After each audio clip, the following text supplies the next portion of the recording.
की ओर बढ़े।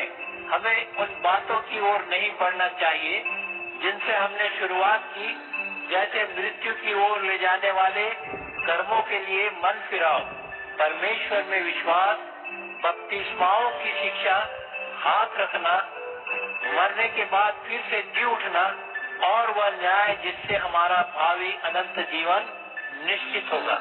और यदि परमेश्वर ने चाहा तो हम ऐसा ही करेंगे।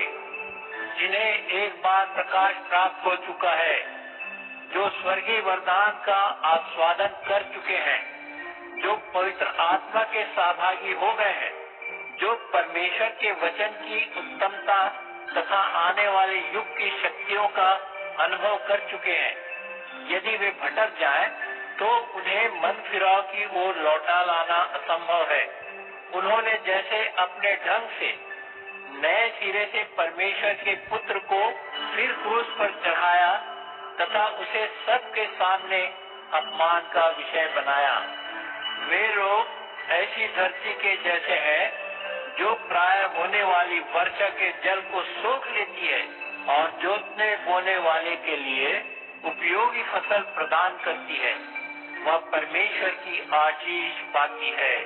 किंतु यदि वह धरती कांटे और घास फूस उपजाती है तो वह बेकार की है और उसे अभिषिक्त होने का भय है, अंत में उसे जला दिया जाएगा। हे प्रिय मित्रों, चाहे हम इस प्रकार कहते हैं, किंतु तुम्हारे विषय में हमें इससे भी अच्छी बातों का विश्वास है, बातें जो उद्धार से संबंधित हैं। तुमने परमेश्वर के जनों की निरंतर सहायता करते हुए जो प्रेम दर्शाया है, उसे और तुम्हारे दूसरे कामों को परमेश्वर कभी नहीं भुलाएगा। वह अन्यायी नहीं है। हम चाहते हैं कि तुम में से हर कोई जीवन भर ऐसा ही कठिन परिश्रम करता रहे। यदि तुम ऐसा करते हो तो तुम निश्चय ही उसे पा जाओगे जिसकी तुम आशा करते रहे हो।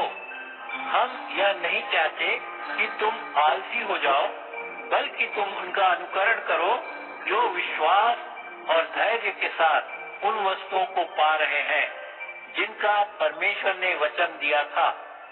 जब परमेश्वर ने इब्राहिम से प्रतिज्ञा की थी, तब स्वयं उससे बड़ा कोई और नहीं था जिसकी शपथ दी जा सके।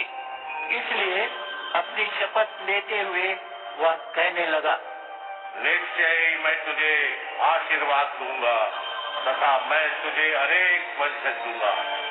और इस प्रकार धीरज के साथ बाढ़ जोने के बाद उसने वह प्राप्त किया जिसकी उससे प्रतिज्ञा की गई थी।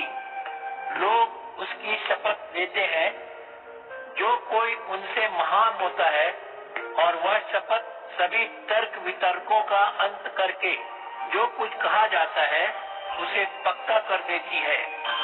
परमेश्वर इसे उन लोगों के लिए पूरी तरह स्पष्ट कर देना चाहता था जिन्हें उसे पाना था, जिसे देने की उसने प्रतिज्ञा की थी कि वह अपने प्रयोजन को कभी नहीं बदलेगा। इसलिए अपने वचन के साथ उसने अपनी शपथ को जोड़ दिया।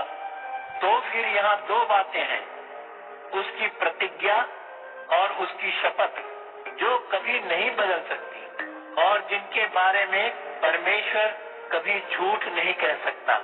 इसलिए हम जो परमेश्वर के निकट सुरक्षा पाने को आए हैं और जो आशा उसने हमें दी है, उसे थामे हुए हैं, अत्यधिक उत्साहित हैं।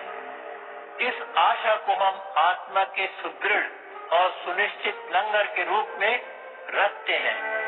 यह पर्दे के पीछे भीतर से भीतर तक पहुंचती है, जहां ईश्वर ने हमारी ओर से हमसे पहले प्रवेश किया। वह मिल्किसेदक की परंपरा में सदा सर्वदा के लिए प्रमुख याजक बन गया।